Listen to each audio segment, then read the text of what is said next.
United Nation Liberation Front UNLF ki pambai group ta yauduna Imalepak Manipur gidamakta ni haiduna akiba leitana lamdam asigi achau achauba thogai kya tawbiramlaba aduga hojikna party dagi fothaduna leiraba lamdam asigi miyamnasu thoidok endokna sakhangnaraba MD Azizur Rahman miyamna Tiger hairagasu hena khangnariba oza asiga ahanba episode oina akhannana unarubagi paudam ama miyamda kudol tamjakre Makhatana Khutlai Pairambata miyamgi seba Pairambata Natna Ayiba Amasu Oiramle oza asina ikhiba aduga mak masamakna sakhiba tongan lepak ningba isaising asigi matangda makhatana EPAC TV gi news ki editor Saidur Maibamga ani suba oina akhannana unarubagi matangda amuk mieng taminarase EPAC TV news haiba news networking channel asibu support tawbiba oina like share, comment, follow amade subscribe tawbiduna wakhal losing share tawbiyo haina EPAC TV gi maikaidagi humble request tawjari Ozadin makhatana ozada hangjaning busi ozana isai khasakhi bagi social media da miyamna su bahil wana yam yelna balai gira ai samaksu bhai ozana sakhi bi sai yamun ye yoza oza si isai kan ibi kha bagi adu kai karum wakhal lon da karum thimda isai I gibo no haibi matang do hong kitang thambi ozana ऐसे मणिपुर सिदा लैरिबा कोई मैदे अमदे पांगल अनि सिगी मरक्ता करीगुंबा मतमदसु दुम communication gap सि खजिक हेगलाय मसिदा मैदे अमदे पांगल अनि सि तना थानाबा याद्रबा इगी मरी लैबा जातिनी हाइबा प्रजा मियामदा मेसेज अमखक काउखिबा कयादसु निंगसिंगनबगी मेसेज अमखक पिनिंगबना मरम ओइरकांदा अइना अहानबा वॉल्यूम 1 करीगी सिंथरी मिटू द पिराम हाइदना इथि लोइरा बोजा अदु इरे अगर इसैदी अइना इबसी इसै तरेतनी अइ इसाना इबा ngakतनी इसाना सखी अहानबगी इसैसिगी सुरना होगी ओइनाम स्वामी कुमारना पानबिरखी अदुगा होगी म्यूजिक डायरेक्टर ना रिदम हायरगा खंगनै सिंग केनोदै पिसुमदगी मांगना म्यूजिक डायरेक्टर ओइबिखी अदुगा फोंगी अदुसु होगी निंगोल मसादा सैथाबा करीगी सिंथरी मिडू द पिराम लैरिये निंगोल मसा इखोइसु हायना सैथाबा सैमा अहानबदा फोंगी अनीसुबदा कोइना सचरुब मतमदा रिलीफ कैम्प की प्रजा सिंगना वाना खांगहोबो सिंगदु पुरा आकांदा थमोय सोकना इखिबा रिलीफ कैम्प दा सैथाबा इसै अमखक फोंगी अदुगा अहुमसुबदा पांगल पोपी बावो हायना सुमाइना फोंगी अदुगा होगी असुम तौदना अइना इसै तरेत इसानी इरगा ओजा स्वामी कुमार अमदी ओजा नावबोय कुइद्रोम मखोइना पानबीबा अमदी कोइगी सबलमन तेरादगी ओजा दिनेश मोइना पानबीबा सुर सुमाइ तौरकांदा इसै तरेत अइ वॉल्यूम 7 फोबदी फोंजखरबनी लेबाक निंबै इसैदा लोइनना हाइरिबा अइना इसैसी करिगिदमक्ता फोंखिबनो हाइना हंगबदु साइगी मैतेगा पांगलगा अनिसी कना कना गुंबना हेक लाना संतोखिबा पांगलदगी सो मैतेदगी सो दुम यावबा मसिगी मतंग सिदा पांगल हाइबा जातिसी मैते निंगोलगी मैतेगी इमा सिंगना पोपीबा मसा नाक्तनी हाइबा पांगल सिंगदा मदि मैते सिंगदा मेसेज अमखक पिनिंगबगी इखिबा मेयकनि हाइना थमजगे ओजासे सिंगर अमु ओइबता नतना इंदगी ओजा अयिबा मसु ओइरो जासे ओजाना सोसाइटी से लौइबा थौदांग जिदि यामना चाव याम हाइनिंगाइ लितना याम चावबा थौदांग लौबिरो ओजा ओजाना सखिब निंगोन मसा द सैथाबा इसैदि ओजा सोशल मीडिया दा इ सामक्सु ताजखे मयाम लोइन ताखरे अद ओजानु जे हाइबिखिबा रिलीफ कैम्प दु वान खांगिबा मियोइसिंग आईडीपी सिंग दमक सैथारगा सखिबा सिगी मतंग इखिबि इसैदोजा अदु मतियम खतंग नंगि ओजाना याम सांगदबिदा लोइरदरने aigi punsi se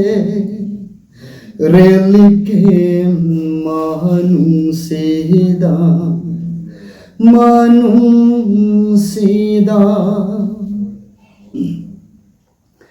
lay hauri aigi sum yung ama kaidong ay tinbigani ay koibu lay hauri aigi sum yung ama kaidong ay tinbigani ay koibu Khanbagi pangal su lohi sillagle pikli banawa singi ting thakon tabada thamoi se pungam dare lay hori aigi su yung ama kaidong ay tinbigani ay koibu Wazasi ikogi Khutta Khulai Pairaga Laibaki Miamgi Seva to Butanatana Isai Ayiba Amasu Oiramle Natna Singaram Su Oiramle Wazasi Wazana Mamangda ikogi manipur Iba Ningon Musahir Kangnaiba Maite Pangal Singsigi Matang the Saitaraga Saki Bisay social media Kutang the Mayam Swing Tabidam Bani Isa Tazaki Waza Yamna Fazaki at the highly Bishay was Amuka EPAC TV News Kutanga was a Matiap Tang Sapi Wazana. Masih sesi koi irang thoklak pa koi dringi irang yam kalling gi tanjada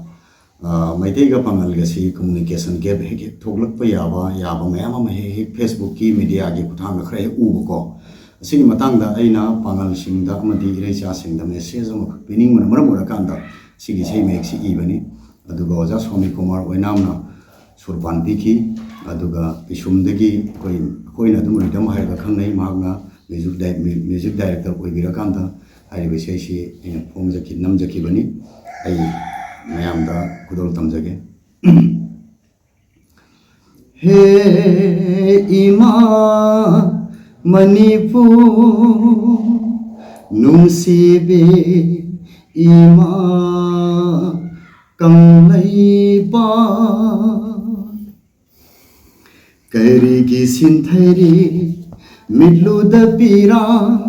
Lairi ningol macha ai khoi su Imagi asengba igi marini Lebiye imagi damag lengdana He ima manipur Nungsibi ima Khutlai He ima manipur Nungsibi ima Khutlai Ngakani manipur gi ngamkai isel ibai singa loinana Ngakani manipur gi ngamkai isel ibai singa loinana Lamhen bakuki sing tathokani Lamhen bakuki sing tathokani Iraipa asege Laimaidagi Iraipa asege Laimaidagi He ima manipur Nungsibi ima Khutlai Nungsibi ima Khutlai Khutmera paiduna ima singna thauna bibiringai Kanabu aikoina kirugani Khutmera paiduna ima singna thauna bibiringai Kanabu aikoina kirugani Sintha halloi kaidong da pira Ningon masa aikoi leiringai da Sintha halloi kaidong da pira Ningon masa aikoi leiringai da He Ima manipur nungsibi ima kang leipa nungsibi ima kang leipa sumaina thamjage Ozagi khonjin taba to su yamna nungai aduga ataba ade ayeng mi sing su yamna apin ma polang bani khalle ozagi isai si oza Ayiba release tawkhibana kayam leikhre aduga hoji hoji release tawdaba isai kayam leiri haibi matang do oza wafam kitang thambibune aigi isai si lebak ningba isai ngantani isai tarit amadi release tawjakre aduga isai manga amadi release tawdri maming sing do za haipitang habi isai singi maming sing do adu maming sing dusu ai hojiti thajaroroge meyam irai sapuna maktagi ngapina nabagidam nolok sari ai matam kitang naiminasi haina ai thamjage thagasari ozabo ozagi matik magul ozana tawribo hotnariba khunai sigoni yam thagatningai noza ozaga EPAC TV news ga akhanana unabagi khudong saba mak pibi bagi damakta EPAC TV news gi maikai digi ozabo ngam khaile tin thagatbo phongdo siroza hoi thank you ai maikai dagi su thagatbo phongdok sari Miyamda khanganjaba ama EPAC TV News Channel asida School College singi admission open yauna tongan bahiram singi matangda advertise tawbiningba myoy singi oina yamna chawna offer pizari akaknaba numit kharani gi oiba offer ni maram aduna advertise tawbiningba myoy singna offer asigi khudong chaba lawbiyu hiram asigi matangda apamba myoy singna mobile number 9366127201 da call tawbiraklaga khudong chaba asi lawbiyu haina EPAC TV News ki maikai dagi miyamda appeal tawjari